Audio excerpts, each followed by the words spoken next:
Hello, everybody, and welcome to another episode of Cracking Fitness. On today's show, we have Stan Efferding. This guy is an absolute wealth of knowledge when it comes to fitness, nutrition, training. He's the founder of the Vertical Diet, and this guy is more than qualified to be giving the advice that he does. I recommend to everybody to hop over to stanefferding.com. Go look at the Vertical Diet, purchase it, read it, start to live it. It is absolutely incredible. It's been a game changer for thousands of people. This guy coaches huge names like Hafthor Bjornsson, the Mountain on Game of Thrones, who's won World's Strongest Man, Brian Shaw, who's also won World's Strongest Man several times, CrossFit athletes like Ben Smith and Camilla Blanc-Pazinet, and then a whole bunch of other people that he talks about in the show. Hop over onto Instagram and check him out, Stan Efferding, also the Vertical Diet. One thing that I've really enjoyed is his rants that he has on YouTube. They are a wealth of knowledge. He goes on 3 10-minute walks a day, and that's something that he kind of prescribes out to people, is 3 10-minute walks a day, and tells about all the benefits of doing it. Well, he's the kind of guy that lives what he teaches. So he goes out on these 10-minute walks, and then he'll do these rants. And I've learned so much from the rants. Definitely want you guys to head over there and check that out. He talks about in the episode how important it is to meal prep, how that's going to be the number one indicator of how well you do on your diet. And something that they have in the Vertical Diet is the vertical meals. So also if you're looking for just some easy access to meals that you can throw in the freezer, pull out and cook, and they're super high quality, check out their vertical meals. And I could just keep doing this intro forever because it was so exciting to talk with him. So I will stop, and I really hope that you guys enjoy today's episode. If you like it, please hop over to iTunes, give it a good review, and we will talk to you guys later. Bringing health, wellness, and fitness ideas right to your speakers with your host, Tyler Martin, learning from experts and average Joes alike. This is the Cracking Fitness Podcast. All right, Stan, we are live. Awesome. Thanks for the invitation, my friend. Hey, I really appreciate it. I'm kind of a fanboy talking to Stan Efferding here, so I'm the one who appreciates it. I met you a couple of years ago in Salt Lake. My wife and I were walking around at CrossFit Regionals, and I saw this big, strong dude walking around in a Vertical Diet shirt and pulling a suitcase full of food. I was like, that's Stan Efferding. I don't go anywhere without my suitcase full of food.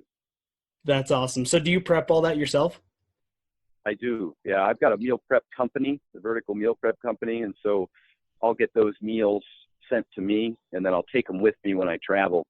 Some of them I'll heat up and put into thermos, so the day that I'm flying or traveling, I can have my hot meals whenever I need them, and then the rest of them I'll pack into a checked bag, just wrap them in a towel, and I always stay places with a microwave and a refrigerator so I can have meals throughout the course of the weekend. So I'm always eating the food that I've prepared or brought with me for however long I'm traveling. That's awesome. One thing that I think draws me to you, and I think a lot of other people, are kind of your one-liners. And one is compliance is the science. So you're the living embodiment of that. Yeah, I've always found that the training was the fun part. It was the easy part, and most people do a pretty good job at that. What they don't do is recover very well, and you don't build any muscle lifting weights. You just break it down. It's just the stimulus. And so the one thing that that I was always good at from the time I was in college was being disciplined outside the gym. I always got to sleep at 10 o'clock. It was rare that I was up late. I always got a good night's sleep. And I always had my meals. I would pack them in my backpack to take them to class every 3 hours like clockwork, or 4 hours, or whatever it was. I was never without a meal, and I planned ahead. That's kind of what I do for my athletes too. It's not really glamorous. I just get in there and figure out, how to get them what they need when they need it in the most convenient fashion. And so when I say compliance is the science, it's not that you have to stick to some program you don't like. It's actually to find a program that you can comply with. And that would be true if you're dieting. You want to pick the diet. I've always said that what's the best diet? The one you'll follow. So that's compliance, is being able to find something that fits your schedule and your lifestyle. It's the best exercise, the one you'll do. And then you'll comply. If you ask somebody to go jump on a treadmill 40 minutes a day, the likelihood that'll happen long term is next to none. Yeah. But if you offer them 3 10-minute walks, which is equivalent or better, in my mind, for all the extra benefits that you get from blood sugar control and digestion improvement from walking post meal, those are sustainable. That's something that I'm able to do when I get to the airport. I can walk in the airport. When I get to a hotel and I'm traveling, I travel nearly every weekend in 10 countries and 40 states in the last year. And I was able to stay on my program. I'm still able to train. I'm still able to eat the foods that I prepare and bring with me. I'm still able to do my 10-minute walks. I'm at the hotel at night. I'll walk before I go to bed, or I'll wake up in the morning and walk after breakfast. It's something I can do just about anywhere. Yeah. So that's what compliance is, the science means. It's not forcing somebody to do something that they don't want to do, or eat foods they don't want to eat. Because I have a diet. The vertical diet is very specific, and there's a reason why I recommend the foods I recommend. But I understand that people can lose weight on just about any diet. And my goal is to mitigate the reasons why they fail. And the biggest reasons for that, simply can be something like poor energy or hunger. And so I try and address those things, of course, along with digestion problems and micronutrient deficiencies, etc. But the major thing, not to rattle on too long, is that I design a program for people that they can adhere to long term, a lifestyle. Yeah. Well, that's what it's all about, right? Is the lifestyle. And like you said, if it's something that we're not enjoying, we're definitely not going to continue to do it. That's true. Yeah. So I know about you, so I mean, I'm excited to just talk, but I guess for listeners that don't know much about you, and I would imagine most of the listeners are newer to all of this. And so I did tell a few people we were going to chat today, and a few people were excited and gave me some questions to ask you. But if you don't mind, for the next few minutes, just kind of tell us about yourself, just, childhood background, what brought you to where you're at right now? Sure. Yeah. Quick and dirty is, I grew up a skinny kid. I was wrestled 106 as a freshman and sophomore. Actually, I was 98 pounds, but I wrestled at 106 because we had a 98 pounder and didn't have a 106 guy. 115 as a junior and senior. So by the time I got to college, I was only 140 pounds, and I was skinny and I wanted to get bigger.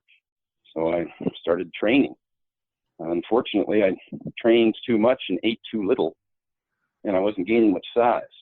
So, over time, my thing was learning what it took to grow, to get adequate calories, get more sleep. Actually, I had to decrease the training stimulus. But I loved the whole field of fitness, strength and conditioning, nutrition, etc. So I studied exercise science at the University of Oregon. I've got a bachelor's of science degree from the U of O. And after that, I tried training athletes for many years, but it's hard to, back at the time, it was hard to support yourself being a personal trainer. And most of the athletes that I worked with at the time, they couldn't afford to pay. They were college athletes themselves, college football players at the University of Oregon, track athletes, wrestlers, etc. So I learned a lot, but it was hard to make a living. And so I went about starting businesses and trying to make a living. And I was able to build what now is my 5th multi-million-dollar company over the course of my career. From telecommunications to engineering firm, multifamily, single-family, and commercial real estate construction and operations. And now here I am in the later years. Had a great run of competing. When I came back to competing, got my pro card in bodybuilding and set world records in powerlifting. And now utilizing the new social media platform to make a living strictly from the field that I've always loved. So I'm back, helping people with nutrition and strength and conditioning at an international level. And fortunately, it's been quite popular, and I've had the opportunity to work with some extraordinary coaches and now some extraordinary athletes. And really what I offer is the culmination of over 30 years of experience and exposure to all this great information, all these great people. It's been a bit of a collaboration. I learned a lot from coaches and clients both. And the feedback that I get from them, I try and pour back into the vertical diet, which is more than just a diet. It's sleep and hydration and nutrition and training. And it's just a whole comprehensive lifestyle of how to improve your health and your performance, obviously.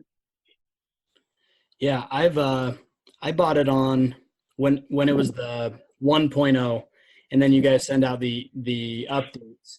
And this 3.0 is awesome. I mean, it's all been awesome, but I would definitely recommend to anybody who's listening to hop over to theverticaldiet.com and download that, because it is so comprehensive. It is, and that's the big thing, is that it's never any one thing. Somebody asks me, for help with the training program, I'm like, don't tie my hands, because that's only one small aspect. And sleep is a huge component, and nutrition is an enormous component, and hydration's huge, and obviously recovery. So all of those things. And so you're right. I started with the Vertical Diet 1.0 was really kind of was just a how-to of all of those things that I wanted my clients to do. I've been using the Vertical Diet for over 10 years, not under that name, but it's just been my training program for my clients. And every time I come across a client that asks me a question, I answer it in the Vertical Diet. So I have that available for the next client to see that's important. And then now it's a living document. Now you access it via username and password. So if I get a question, or if I have a particular client that I interact with that I'm able to help, I'll put that information, I'll update it. So ongoing now, the thing keeps building on itself. And of course, all the new information is free to anybody who bought any version. So that, just recently I picked up Lane Johnson, offensive lineman for the Philadelphia Eagles, as a client. And there were a few things that I was able to help him with that I share in the Vertical Diet. And so that other people can see they may have similar challenges, and then can learn how to manage those. So it's really, it's very, very, very comprehensive. Everything that I think either for health or performance that people should consider optimizing, because it's never any one thing. If somebody has high blood pressure, I've got a high blood pressure quick fix kit, and I talk about the leading contributors to that are apnea, hypothyroidism, potassium deficiency, long before you're ever concerned about whether or not you're hypertensive as a sodium sensitive individual, which is a small portion of the population. So I try and address things as a hierarchy of what are the most important contributors to those problems, and the fact that there's multiple contributors to those problems. And when you manage all of them, then you have much greater success. Same thing with the low testosterone quick fix kit. There's many things that contribute to that. And I address all of them and ask people not to just pick one or two, but to actually implement all of them. Yeah, and that's a super important part, because how often do you hear of people going to the doctor, hey, you have high blood pressure, okay, here's a pill. Or, hey, I have low testosterone, okay, here's an injection. And they're not really getting to the root cause, which comes down to rest and recovery. Not all the time, but a lot of times comes down to rest and recovery and eating and training and exercise. No, 100%. And I would never suggest somebody doesn't go to a doctor. They want to absolutely, have that intervention. But taking a blood pressure pill, whether it be a diuretic or calcium channel blocker, doesn't cure the problem. Yeah. And it's reactive, not proactive. And so the problem still exists, and there's side effects from that. When you take diuretics, you sodium deplete yourself, and now your energy levels crash. Sodium, salt in general, sodium chloride, hydrochloric acid is how you digest food. There's so many adverse effects to taking medications like antacids or blood pressure medication that should be fixed on the front end with lifestyle changes. But people don't consider those things. They're not quick fixes. It's your own personal responsibility, and you have to be disciplined, and you have to implement those lifestyle changes in order to get the benefits. So I understand that the doctors can only spend 7 minutes with you, and so they can't design a diet or a sleep protocol or an exercise program. And they're probably not terribly confident that you'll comply with it anyhow. And so in the meantime, it's a triage situation. In order to mitigate immediate damage from high blood pressure, they've got to intervene and hope that you'll make the necessary improvements long term. But generally speaking, with the state of our health the way it is, people tend not to make those changes, and there are no quick fixes, and none of the medications that I'm aware of actually cure high blood pressure or cure high cholesterol problems. You need to get in and have an adequate diet and exercise program. The problem is, as we start prescribing these diets that are, like we started out, that are unsustainable, telling people that they have to eliminate entire food groups or, entire macro groups, or, we recommend a training program that's completely unsustainable and unenjoyable. And it doesn't have to be that hard at all. Yeah. I just had a podcast. My last one was with a guy named Dr. Nick, and he works for Steady MD. And this is kind of a new, hopefully the trend is going in this direction, but their idea is that they spend up to an hour with a patient and a full picture of things, and they can prescribe diet and exercise. And then if things go further, and we do need to do medication later on, then they do it.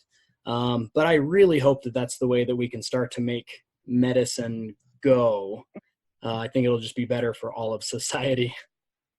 Yeah, or outsource. Doctors can recommend, quality nutritionists or exercise programs and have them monitored and supervised. We know from research a few things. We know that the most likely successful outcomes are determined by, the first and foremost is meal prep. And that's what the bodybuilding, figure physique, bikini industry does very well. They prep all of their meals, and that's probably one of the major reasons why they're successful in dieting. And the general population, whether you buy from a meal prep company or you prep your own meals, if you plan and you make and you measure out and you have, multiple pre-measured meals that are consistent with your diet plan, you're much, much more likely. Matter of fact, it's the single most successful predictor of long-term weight loss and weight loss maintenance is meal prep. And so that's one of the first things I recommend. Obviously, I own a meal prep company. I'd be more than happy if someone would utilize mine, but you don't have to. You can use Jenny Craig, or you can make your own. It doesn't matter. The fact is that meal prep in general is the number one compliance. And then secondary to that, probably coupled together, would be tracking, having some sort of method of tracking, like some people do with apps. And of course, I've got an app coming out. And the reason why is because tracking is a highly successful behavior in terms of weight loss and weight loss maintenance. Things like weighing yourself daily, measuring recording your sleep. At least that way you can identify if you have a shortcoming, and things that get tracked tend to get improved. And if you just don't pay attention to it, and if it's not sitting there staring you in the face as a problem, then you might be less likely to remedy it. So we track those kinds of things. The 10-minute walks, the daily 10-minute walks, would be about all that you would need to improve your weight loss and long-term maintenance. And also, it provides an adequate cardiovascular fitness stimulus. Just a brisk 10-minute walk 3 times a day, probably a 13-minute mile, gives you about all the cardiovascular benefit that you need, as has been tested, for a long and healthy life.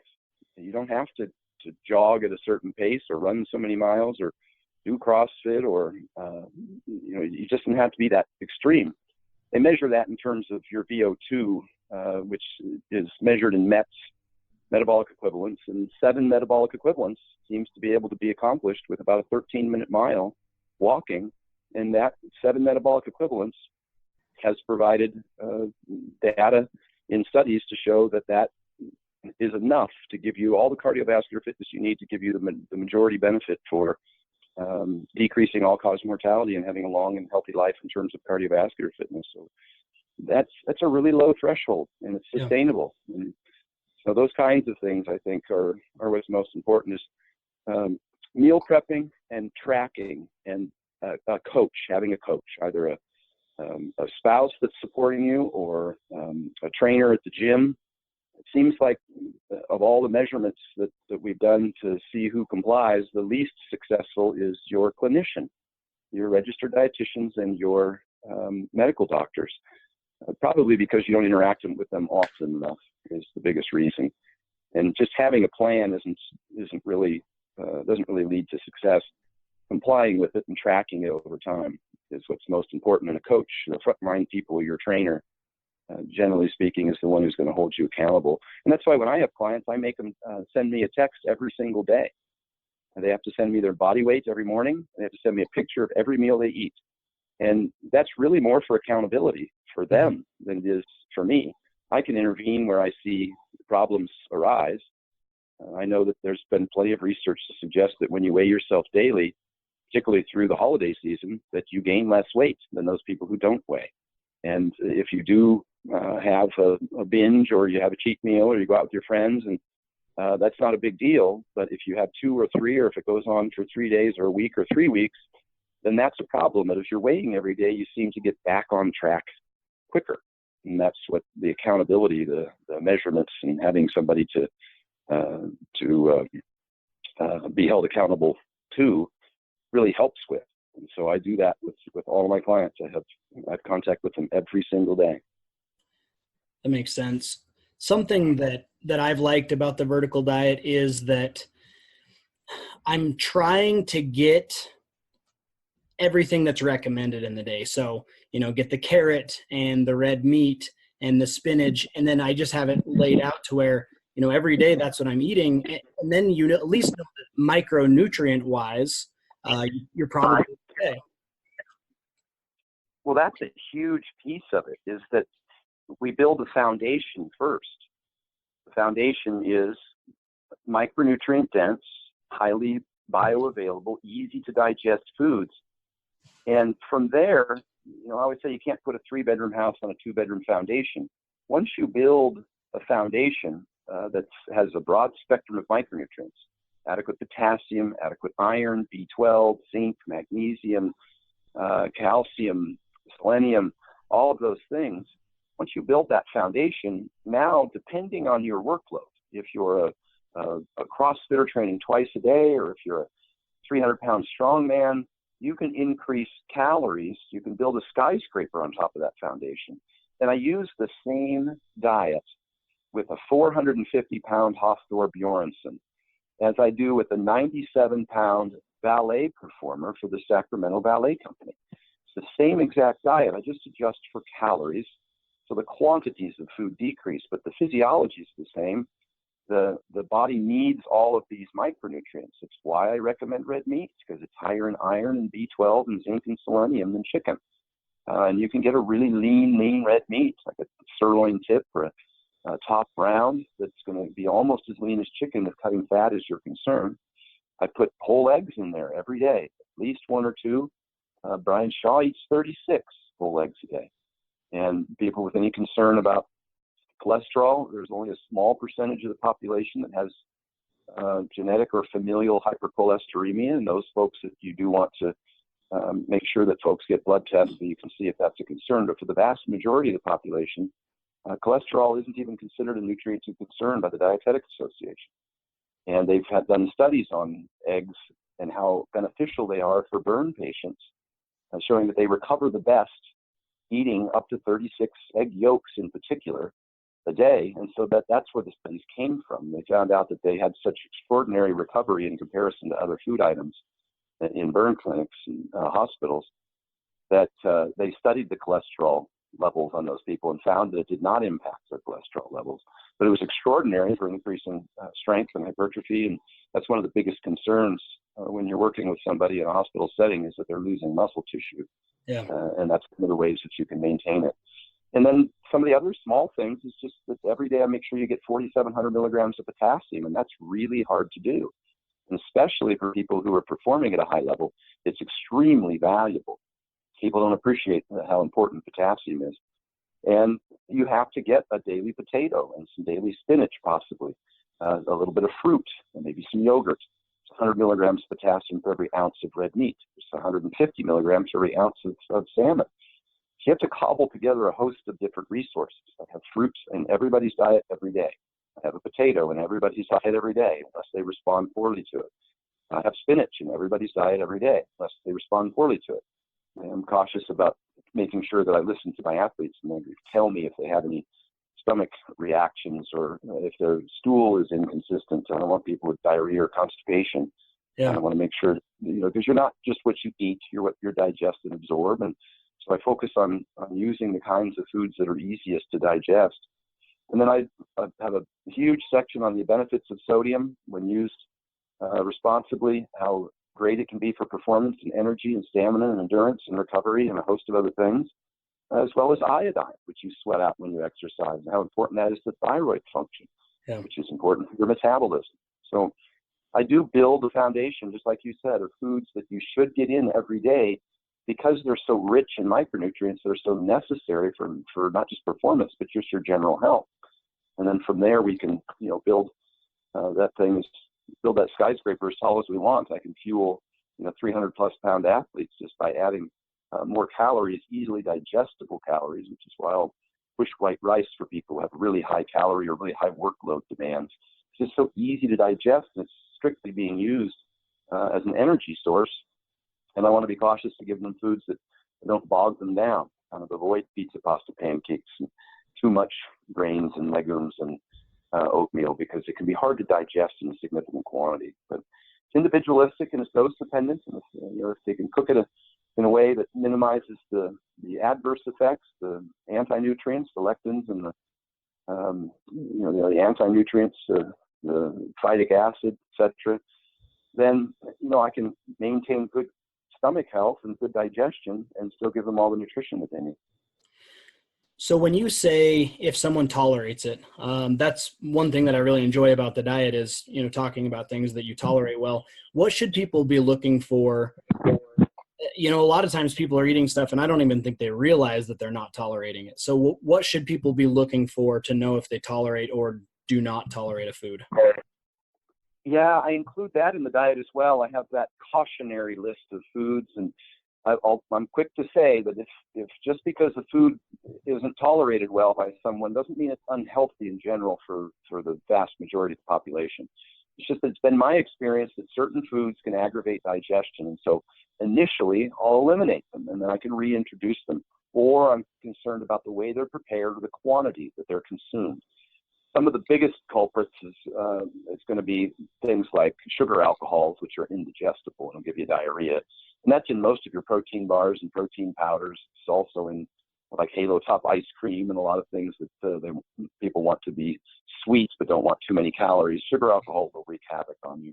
And there's natural sorbitol in things like avocado even. And so you might be able to handle a little bit of it, but it's cumulative. If you eat too much of it too often, over time, as your body tries to digest those sugar alcohols, which it can't, that's when you start accumulating a lot of these problems: the diarrhea, the gas, the bloating, the methane production in the large intestine. That can happen, cumulatively.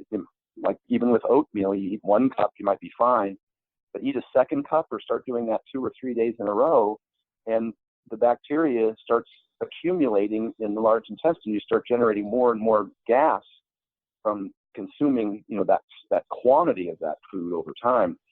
So I'm real cautious to look at some of those things. Grains can be hard for some people to digest, and again, that's dose dependent and individualistic. Vegetable oils is the big one I try and go hard against, because I just think it's poison. Those processed vegetable oils can cause lots of digestion problems. I don't think they're healthy. I think we're seeing more and more research to suggest. We knew that when we got rid of trans fats, that, Crisco and margarine that was foisted upon us in the 1960s because they paid millions of dollars to the American Heart Association to market them as heart-healthy foods. It took 40 years to get those things off the market, and we're still being, forced to consider vegetable oils as healthy foods, and they're not. So I avoid those like the plague. And then just some high FODMAP foods. This isn't just Stan saying, oh, don't eat these because it gives you gas. There's actually been lots of research done, and high FODMAP, fermentable oligomonosaccharides, these are foods that create a lot of gas when you try and eat them. Your body has a hard time digesting them. Those are foods like broccoli and cauliflower and asparagus, even garlic. And those are foods that may be healthy for some folks. The sulforaphane are supposed to be anti-cancer agents. But it's been my experience, and it's been the experience of the research in creating the FODMAP, the low FODMAP diet, that if you avoid some of those high gas foods, and you alternatively use low gas vegetables, such as spinach, carrots, squash, and cucumber, those kinds of foods tend to be easier to digest. And so those are the major items that I focus on initially. Even something like baking a potato, putting it in the refrigerator, letting it cool overnight, and then reheating it, eating it the next day.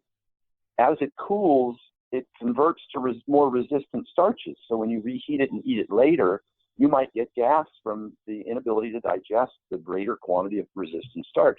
So I'm specific enough to say, how is that potato being prepared? If you have gas, then I'm looking at their menu and saying, and asking them how those particular foods are prepared, or asking for a picture of a label. So I can see there might be a contributing factor to if they're eating something out of a can or a bag, or which I obviously don't recommend, but there are some things that you can't avoid, such as bone broth. Some broths are made with vegetable oil and garlic, and those things can aggravate some people's digestion. So I ask them to find one that's absent of those ingredients. In my meal prep company, we had the hardest time sourcing eggs that weren't already diluted or cut or mixed with vegetable oils. Almost all of them come with canola oil or soybean oil, as they come in those 5-gallon buckets, to restaurants. And so even if a meal prep company tells you they don't use vegetable oils in preparing your food, some of the food shows up with vegetable oil already in it. Yeah. And that's one of the things that we've tried to mitigate and have been successful in doing so. We cook our food in beef tallow and bone broth, and we make sure it's sourced. Our eggs and our bone broth is sourced so that it does not have any processed vegetable oils, the 3 C's and the 3 S's. That's your canola, cottonseed, corn oil, your safflower, sunflower, and soybean oil. We avoid those like the plague. And that, for us, has been really successful. Our clients, whether they cook it themselves or they eat our food, when they avoid those things, like you mentioned, the food's really easy to digest, and it feels good on the stomach, and you're not gassy and bloated, and you're flat. And that makes for huge difference in terms of compliance. Yeah, absolutely. If we're eating something that makes us okay, so my wife, if she eats something that doesn't do well with her, she feels it immediately, and I'm actually pretty jealous of that, because I can eat a lot of crap and not really feel it. Yeah, and that discussion that I just had about the cumulative nature of some foods, you wouldn't even be able to look back and see. You're like, well, I ate the oatmeal yesterday, it was fine.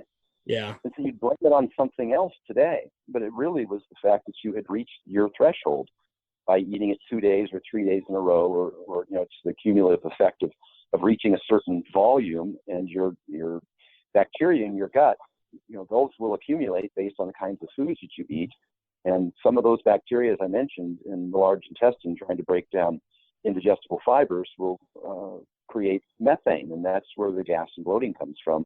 And you won't know it. For some people, won't know it until they've been eating the same food for 3 or 4 days.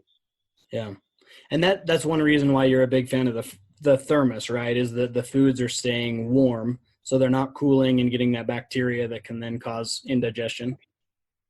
Yeah, that's a big reason. Obviously, convenience is another thing. Running around airports trying to find a microwave to heat up your cold Tupperware of chicken and whatever became pretty annoying. And, just the fact that the food isn't kept safe if it's allowed to cool like that in many cases. So it's really convenient for me. When I leave the house in the morning, I usually fly out every Friday, and I'm home on Sunday night. And I have to make sure and manage that time span with meals. And I don't want to be shopping around for a whole variety of different things, hitting up restaurants or airplane food, for God forbid, or airport food. All that stuff is loaded with vegetable oils. And just the sheer variety can start to wreak havoc on your stomach. When I work with athletes, I never suggest they introduce new foods, particularly as it nears competition time. I want them to eat the same things they've been eating, the stomach that's been good on their stomach, that they're used to eating. I've always said that I don't eat foods I like, I eat foods that like me. and I make that decision about an hour after I eat. Yeah. So I want them to have a diet plan that they're comfortable with, that doesn't cause, digestion problems or gas or bloating or give them diarrhea or any of those things, and then stick with that plan. So when I pull out of here I get up Friday morning, I'll eat breakfast. I'm heating up 2 or 3 thermos fulls of extra food, and I'll heat them up real hot, and I'll pop them in the thermos, and the thermos keeps them hot for 12 to 14 hours. I had 5 thermos when I flew to the UK. It was a 16-hour day to get over there with the layover, and I had my own meals every 3 or 4 hours. I was able to sit there and eat on my schedule. I took my 10-minute walks in the airports in between the flights. I stand up quite often in the plane. I always try to get an aisle seat and stretch out and walk up and down the aisle. It sounds ridiculous, but I'm very disciplined about maintaining my homeostasis and giving my body what it needs. And it needs a lot of movement, and it needs a lot of the right foods. I'm not even competing anymore, but I know I need to maintain an intake of around 4,500 calories a day, or I'm going to start losing weight and size and strength, and then my performance suffers. And so I'm trying to give people tools here.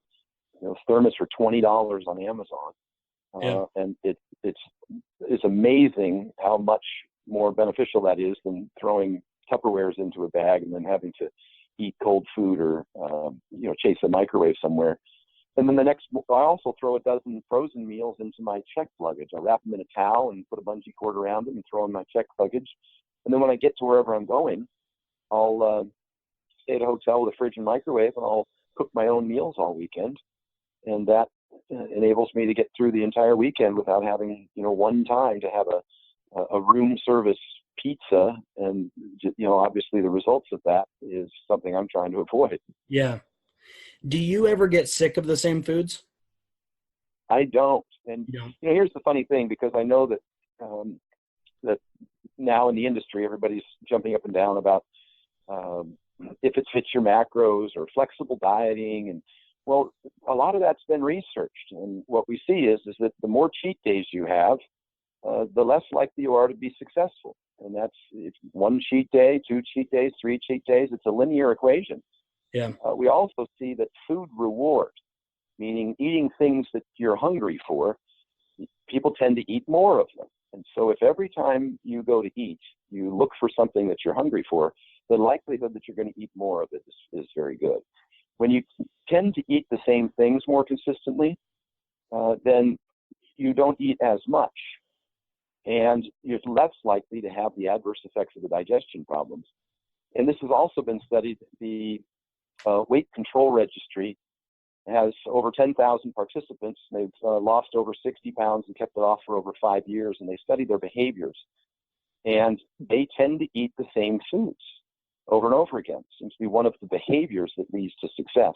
That's not to say that you can't have a cheat meal or you can't have a variety of things that you enjoy, but you're going to have to be careful about managing how much of those you eat if weight loss is your primary goal. And weight loss maintenance. I have to be cautious to say that, because all diets work. 6 out of 7 people who go on a diet lose weight. Weight loss means very little. I don't get excited when somebody says they lost weight on a diet. I get excited when they say they kept it off, because the vast majority of people gain the weight back.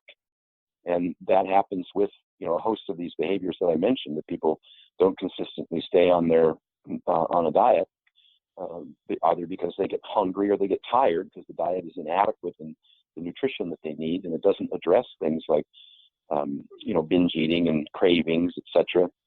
And or they just don't get adequate iron or B12, and they just get fatigued from lack of energy because they don't have the micronutrients they need. So, if it fits your macros, doesn't address that problem. If it fits your macros, doesn't address gut health, it doesn't address micronutrients, and it doesn't address sustainability of a diet program. So. I'm not trying to shut anybody else's diet. I'm just saying that those are potential pitfalls of a program. If you recognize that those are things that need to be managed, then you might be able to do it more responsibly. But generally speaking, it takes a pretty knowledgeable individual to maintain a diet using a variety of different foods, like going out to one restaurant one day and another restaurant the next day, and etc. Because we're terrible predictors. All the menus can be off by 50%. Labels on food items at grocery stores can be off by 20%. And we ourselves are generally off by 50%, just estimating portion size. Yeah. You can see how difficult it can be for the layman, even us in the industry who are experienced at this have to be careful. Yeah, that's really interesting. I like that. So I have some listener questions. If you don't mind, I can ask those and get your thoughts on them. And I didn't censor any of them, so one of them's about donuts. But the first one is from a lady who's a diabetic, and she was just wondering about white rice and insulin resistance, and if she should worry there at all. Well, it depends. Type 1 diabetics, I've had many diabetics that I work with over the years, and they generally are able to reduce their insulin and they have more energy. That's kind of the goal. That's what we'd like to do with most people. Obviously, you can't eliminate insulin with type 1 diabetics, but it kind of depends on how much you eat, the glucose load, how much of it you eat, and whether or not you exercise. When you eat can be important for controlling glucose. The 10-minute walks are great for mitigating blood sugar spikes and the duration of blood sugars. The muscles will absorb glucose directly from the bloodstream in the absence of insulin. So it kind of helps the whole process. So the 10-minute walks is something I absolutely recommend. I have a high blood pressure or blood sugar quick fix kit in the Vertical Diet 3.0 because I've had this question so many times. I've worked with so many people who are type 1 and type 2 diabetic. And obviously improving sleep is a huge component. It always kind of starts there in terms of blood sugar control. 10-minute walks post-meal are huge. And then meal timing, whether or not you eat those meals around workouts. You tend to absorb carbohydrates a little better around workouts. So, and again, the foundation of the diet is a potato and some fruit first, and fruit actually has been shown in studies to decrease hemoglobin A1C. It helps with blood sugars, and so I absolutely recommend fruits. The potato might need to be timed because it's quickly absorbed, or do a 10-minute walk after the meal and then watch the dose, maybe half a potato twice a day. But I build the foundation with those foods because they're so high in potassium. And the white rice, you really only get to that if you have a high workload anyhow. If you're doing CrossFit twice a day, or you're an MMA fighter, or you like to jog long distances, then that might be the person that would introduce some white rice, and the load would be mitigated by the work. So those things are all important, and blood sugars is something I focus on with all of my athletes, even if they don't have type 2 diabetes, or if they just have some modest insulin resistance, maybe in a pre-diabetic range. I want to mitigate that because it impairs performance, that they're not partitioning nutrients to muscle tissue. They're getting stored as fat too easily. And so I might drop some weight off of them, look at their liver. Some people with fatty liver disease may have high blood sugars, need to mitigate that. And of course, I try and attack that with a little bit of weight loss initially in the 10-minute walks, and then getting things like choline and B12 and folate into the diet really, really helps the liver. If they have any serious liver issues, then we're going to want to try and get N-acetylcysteine and TUDCA, which I advise in the diet, to bring those AST, ALT enzymes down. The liver seems to be one of the key things that helps people with blood sugars and cholesterol and thyroid function. 80% of the inactive T4 is converted to the active form T3 in the liver. So you can see there's a reason why we do everything we do, and it's multifaceted. It's not simply one single food. It's a host of different micronutrients. It includes the sleep. It includes the 10-minute walks post-meal, which are more than just cardiovascular fitness. They actually will help with blood sugars, digestion, DOMS for delayed recovery from workouts. So that's the long answer. I hope there's enough information in there where she can benefit from that. Yeah, absolutely. Blood sugar is just an interesting one. I've never really had issues with it, but I started wearing a continuous blood glucose monitor about a month ago just because I was curious. And it's nuts what different foods do to your blood sugar. You might think that ice cream or a donut does one thing, but I've found that tacos actually raise my blood sugar more than anything else that I've eaten. And obviously, like, raising your blood sugar is not a terrible thing. It just depends on, how quickly it's absorbed and all of that. But it's been very eye-opening to look at that data. You're absolutely right. It does matter how high and how long. That's why the fasted glucose, the blood tests looking at your fasted glucose levels, your HA1C, your 4-month average are better indicators, and your insulin levels. Another thing we look at.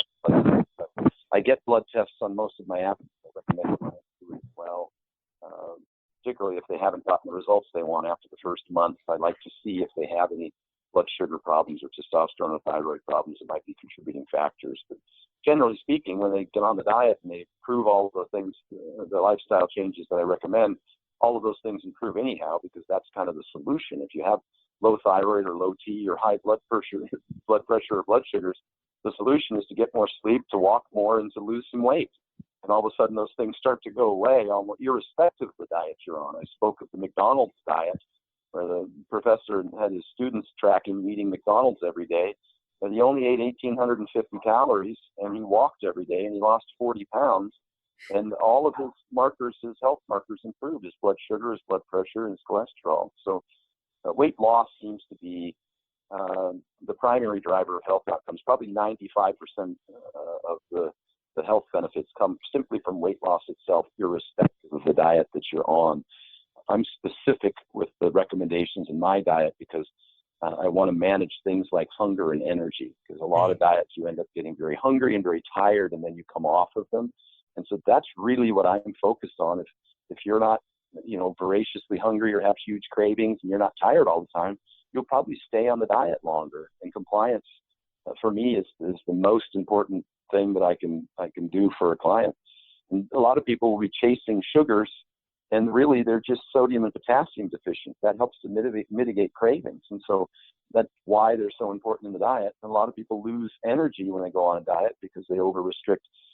They tend to avoid red meat. Well, there's your iron and your B12, which are two of the key contributors to fatigue if you're deficient in them. And they might avoid eggs, whole eggs. Well, there's your biotin. So that's your skin, hair, and nails. So if you wonder why your thyroid's slowing and your hair's falling out from a restrictive egg whites and white fish and broccoli diets, there's your answer. And then people tend to avoid salt. And on a restricted diet where you're not eating fast food, you're not eating packaged food from grocery stores, you're probably not getting enough salt to give you the energy that you need. And so I would have people salt their food intentionally because the diet has restricted it. And those kinds of things lend to better energy. And now you're not tired and you can stay on the diet. So those things are huge. So somebody asked, how do you make donuts good for you?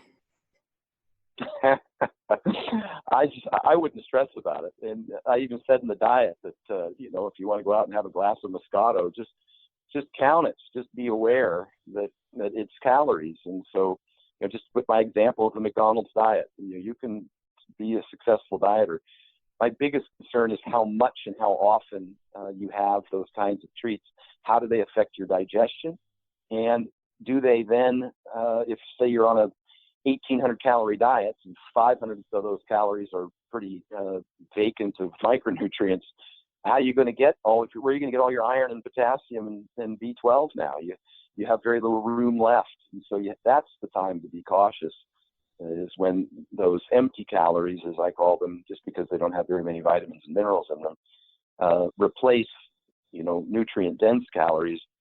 Then it's hard to get all of those nutrients that you need to maintain your energy and just to be healthy in general. So throw a donut in, but account for it, watch how much and how often, if that's your cheat.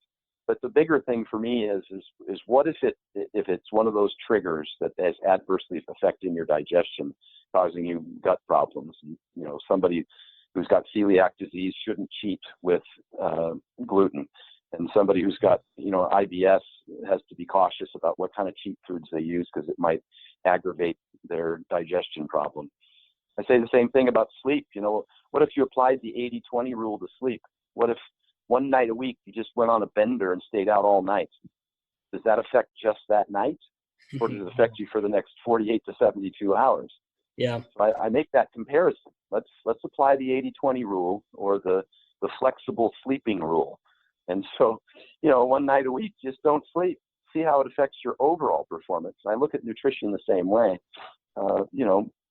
Apply the 80-20 rule, but watch how much impact that 20% has on you overall. And you can still have some extra calories or a certain food that you enjoy, assuming it doesn't have some significantly adverse effect on you. I'm a paramedic and a firefighter, and I firsthand know what not sleeping does to a diet and health and performance. It's crazy. Oh, I talk about it all the time, and I include videos, and the vertical diet has over 220, I think, references to research, peer-reviewed published research, as well as articles written by, I think, highly regarded academic professionals, and videos on YouTube. I provide a bunch of links, so if people want to take a deeper dive into the information supporting my recommendations. And one of them is Dr. Matthew Walker, talking with Joe Rogan, his work, and he's a PhD and a sleep specialist. And he talks about that as well. And, it dramatically affects things like your testosterone and thyroid function as well. It suppresses those. And it can increase blood pressure significantly, and it tends to cause a huge sodium loss if you've got apnea or something like that. I get firemen in their 20s that come to me with a testosterone of 200, just because they don't have any extended sleep, or they try and sleep in patches. So sleep 2 hours here and an hour there, and take a nap, and then sleep for 3 hours. It doesn't work that way. You can't, I would never suggest somebody not sleep when they're tired, but you cannot build a 7-hour night of sleep out of 3 or 4 different shorter sleep cycles. It doesn't work that way, because the stage 3 and the REM and stage 4 restorative sleep, those the length of time you're in those sleep cycles gets longer the longer you sleep throughout the night. They go in cycles. And so when you get into, say, the 3rd and 4th cycle, your 6, 7, 8 hours of sleep, your restorative sleep increases in duration and effect.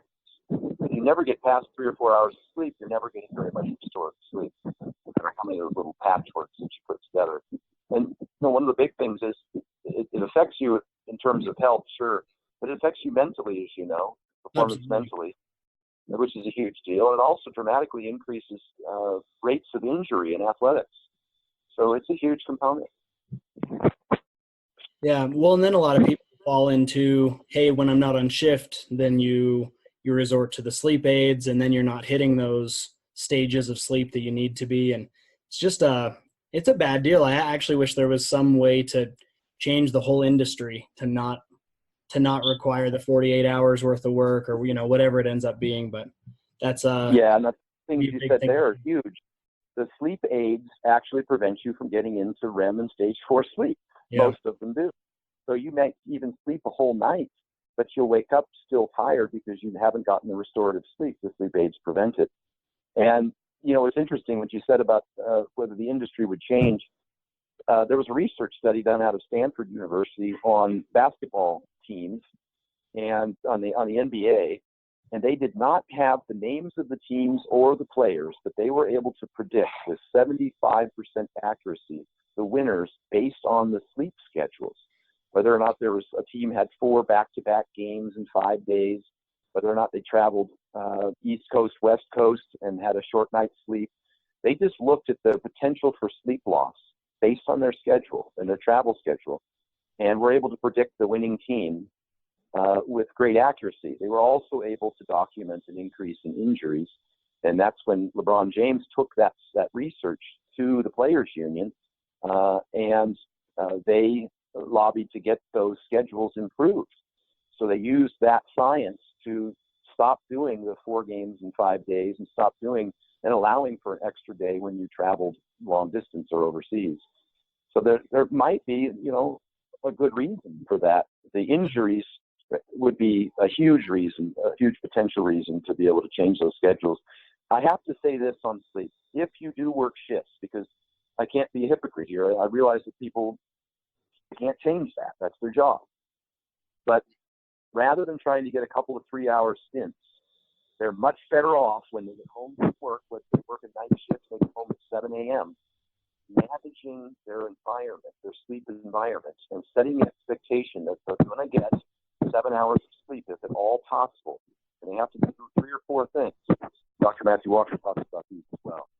They're going to have to control that environment. They're going to have to get blackout blinds, because when the sun rises in the morning and comes through the window and hits your skin, I don't care if you're wearing blinders over your eyes, the melatonin is going to be affected, and your body's going to start to wake up. You have to use blackout blinds in your room. Those are cheap. We get those at Home Depot. You can get blackout. 2, you're going to have to control the noise. Your neighbor starts running his lawnmower at 9 a.m. and you just went to bed at 7. And so I went to Home Depot and just got a pair of those mufflers for your ears that you use when you're operating a backpack blower, and those will knock out 90% of the noise. And you may even have to sleep in a separate room. Lane Johnson sleeps in a separate room. He has 3 kids. And when season comes, he has to sleep in a separate room so he's not woken up by the family when he's trying to sleep. Yeah. What's his name? Michael Hearn had a night nanny because his schedule is so intense. And so he had a night nanny when they had the baby so he wouldn't get woken up. It's one of the things you have to mitigate. 3 would be the temperature in the room. You obviously want to keep it cool, have an air conditioning if possible, if it's in a warm climate. Keep that down around 68 degrees or so. You tend to sleep better in that. So if you can control the noise and the light and the temperature and be committed to try and get 7 straight hours, it really doesn't matter if you sleep from 6 a.m. to 2 p.m. What we found in the research shows as well, they looked at sports teams, and they said that those that went to bed at 10 p.m. or whether they went to bed at 3 a.m., so long as they got their full 8 hours, in this test it was for 8 hours, it might have been as many as they had equivalent performance. And so I'm not as concerned about the schedule per se as I am about the broken up sleep. If you can try and just make sure you get that 7 hours, you'll be way ahead of the game in terms of mitigating that problem with your schedule. That's cool. Well, thank you for that. 'Cause, yeah, I fall into that, sleep 2 hours here, sleep 30 minutes there. I've fallen into that for sure. So I really appreciate that information. Yeah, absolutely doesn't work. It's a painful existence, and I've lived it. I remember when I had apnea really bad, and I would wake up in the morning and I was falling asleep driving to work. Yeah. I would sit at my desk at work, and I would just, the eyes were so heavy that it was painful just to keep my eyes open. I remember what it's like to walk around with brain fog all day because you're exhausted. So, I'm not preaching here. I'm coming from a position of understanding. I lived it, and I'm so passionate about it because I know it's painful to live that way, and I want people to do everything they can to control that environment and get that 7 hours, and that's life-changing. And I don't say that about a lot of things.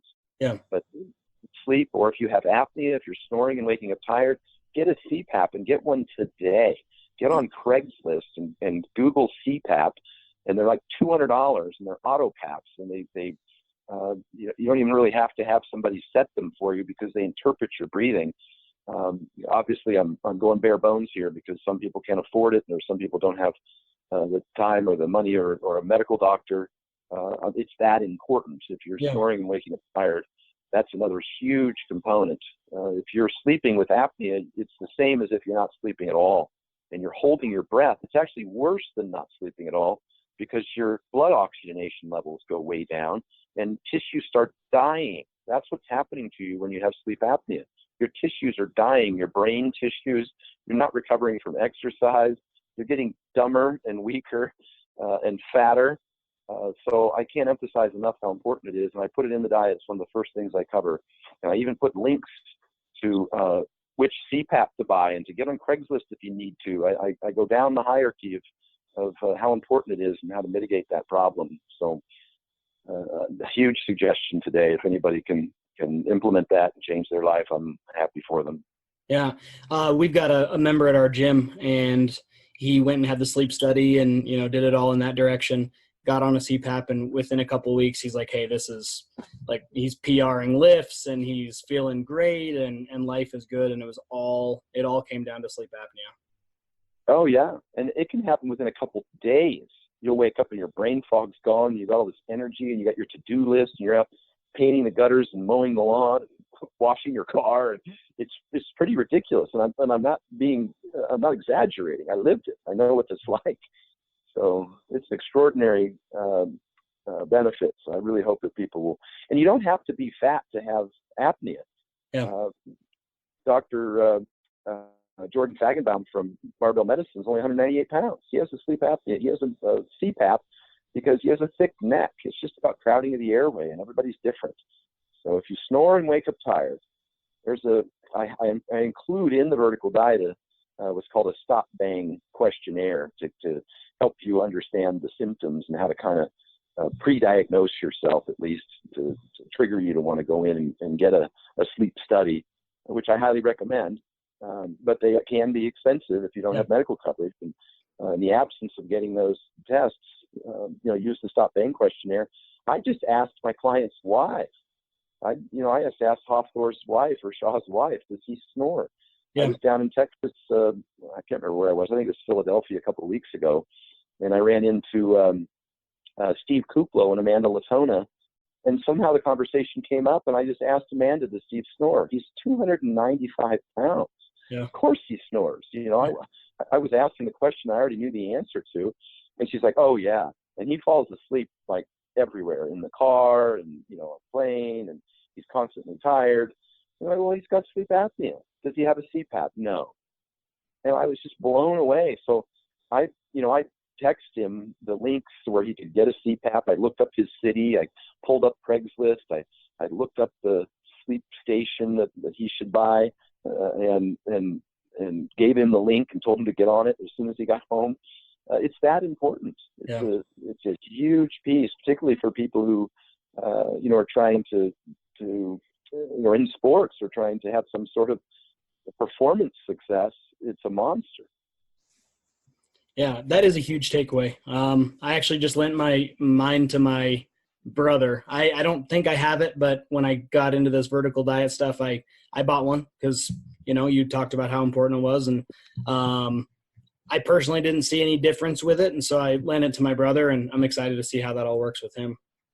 That's great. So I told you an hour, so I don't want to take you more than an hour. There's a few more questions, but yeah. But let me do a speed round here. I'll see if I can keep my mouth shut. No, you're good. I love hearing it. So there's only three more, but honestly, you can talk as much as you want. I'm enjoying all this, and so I know the listeners will. Someone was asking about soy and gynecomastia. I'm not a fan of soy. I just don't think it's a great protein to begin with.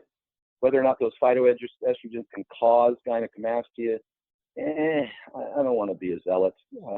But I just think there's better protein choices. Obviously, I recommend an animal protein first and foremost. If you are a vegetarian or vegan, I have a section in the diet that makes some recommendations. It's the best protein sources to get. And some of the soy isolates and pea isolates do have an adequate amount of leucine to optimize muscle protein synthesis. And I recommend some of the other supplementation that's necessary on those diets, particularly vegan diets, the iron, the B12, so that folks can optimize their health. So I'm not concerned with soy necessarily for that reason. I just don't think it's a great protein. Okay. Unless it's the soy isolate, which does in fact have enough leucine in it to provide you that, to optimize muscle protein synthesis. Okay. So yeah, I guess same thing. Hop over to the diet and check it out. I can't even tell people enough how good this is. Like, hop over to the website and just buy the PDF. It is so. Yeah. So at what point, if people are trying to optimize their testosterone, at what point should they consider supplementation? I think they would have to have more than a couple indicators. One, I would want them to be hypogonadal, which right now I think is under 225. I'm kind of throwing it out there. These numbers seem to move around depending on who's testing. So you'd want to be hypogonadal. First of all, you'd want to have low T, and then you want to have some other associated symptoms. Maybe you've got fatigue. Maybe you've got ED. Maybe you've got your body composition has changed for the worse. Those kinds of things. I think if you can couple together a few of those, then it might be time. But I will say this: I work with one of the strongest guys on the planet, who's a lifetime natural competitor, and he's got a testosterone level of 400. So I'm not convinced that the testosterone level in and of itself is really the be all end all. And that's coming from a guy who's used performance enhancing drugs in competition. Yeah. And you would think I would be, testosterone. And I use, now at 51 and having used testosterone in competition, of course, I'm hypogonadal. So I use testosterone replacement therapy. I use a cream twice a day. I use a testosterone cream, and my testosterone levels kind of vary between, last time I got tested, they were only 225. Yeah. But the problem is that I don't take the cream the night before or the morning of the test. Yeah. And so, those are, it's pulsative is the way testosterone works. It's might be a little higher in the morning or a little lower in the afternoon. So it kind of depends on when you get tested. But having said that, I haven't lost any strength, and my body composition is the same, and I don't have an extraordinary high testosterone level. Just using a cream, which isn't, it's not as effective as, say, an injectable, but it does allow me to keep a lower estrogen. I don't have the water retention. It increases DHT, so which is an androgen, so your virility is good. Your sex drive is good without having, but I don't think the testosterone level itself measured in the blood is something you need to fixate on. And this is new. I didn't feel that way 10 years ago. I thought that made a huge difference. If you moved your testosterone from 400 to 1200, I thought that was going to make a big difference. But now, after working with as many clients as I have and myself experiencing it, I don't see a big difference. Now, the huge super physiological doses, people are getting testosterone levels up north of 2,000 or 3,000. Sure, there's some additional results that can be garnered from that, but it all comes at a cost. Now you've got the gynecomastia side effects, the water retention side effects, the acne, all of those things, are associated with those high doses. So I don't think they're necessary. That's my, and I also think that you can impact that natural level. And I put a low testosterone fix kit in the program, give you a list of things that you can do, optimizing your thyroid function, getting adequate sleep. You're working out obviously is a stimulus for that. There's a lot of things you can do that could preempt you from having to get on testosterone, because once you do, you're you're on it for life. Yeah. Obviously there's some variations there. And then a lot of doctors want to throw an anti-estrogen at you right away, which I think is a terrible thing. I think anti-estrogens, particularly the third generation anti-estrogens that are out there now, completely shut you down. That'll affect your libido, and that can affect your strength and your joints and all kinds of things. So I'm real cautious about, getting on testosterone and then probably getting poor advice. You get a shot a week is not as nearly as optimal as taking a shot every other day in terms of keeping your levels, using the same total dose but breaking it up and microdosing it. I address that in the vertical diet. Avoiding the anti-estrogens unless you're the kind of individual that responds poorly to. Some people respond differently than others. They'll get higher estrogen, and some of that can be dependent upon the dosing frequency and how much you use. You take 200 milligrams a week, you might get more water retention and estrogen conversion than if you took 50 milligrams every other day. So there's a significant difference there. That's really interesting stuff. Yeah. So I guess I don't even have anything to say, because now I'm just thinking about all of that.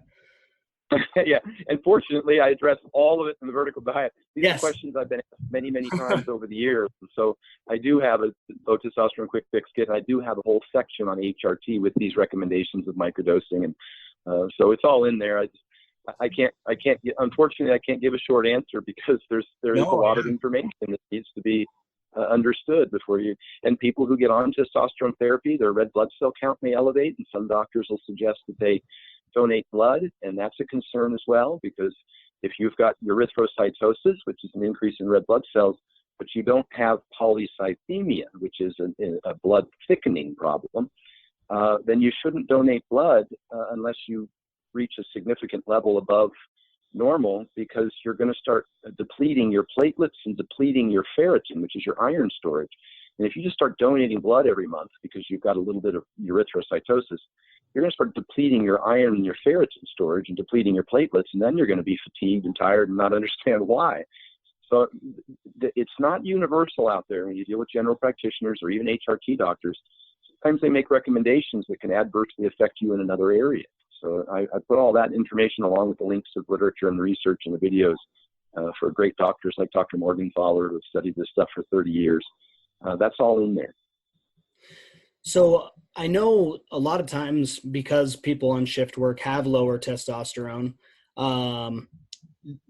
doctors will prescribe it pretty quickly. Hey, you've got low T, here's the testosterone. What would you say to someone who is trying to get off of that? Or is it even, can you get off of it because you've been on it for so long?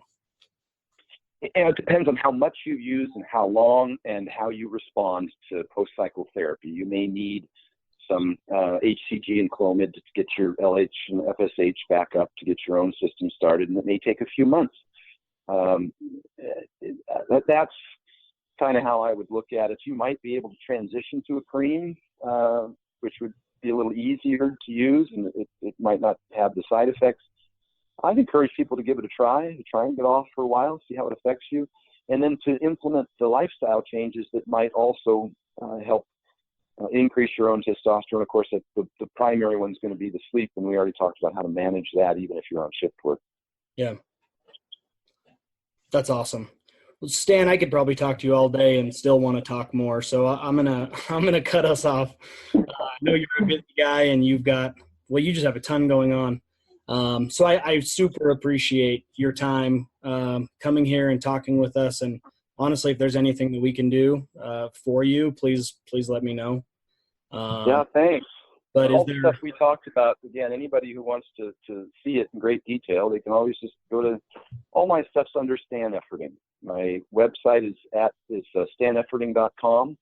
My Instagram is @StanEfferding. My YouTube is Stan Efferding. So anybody just wants to Google it or look those things up and take a deeper dive into the things we talked about today, it's all on my website. There's a link to the vertical diet on there where they can really, you can get lost for a month in all of the research and literature and videos and articles that I included. It's not all boring studies that are, hyper specific. I put articles in there that cover, that broadly cover the topics and look at the meta-analyses of the research. And I put a ton of really great video links to YouTube for professionals in the industry who've summarized all the different things that we've discussed today in a really easy to understand fashion. So I think it's worth a trip down that road.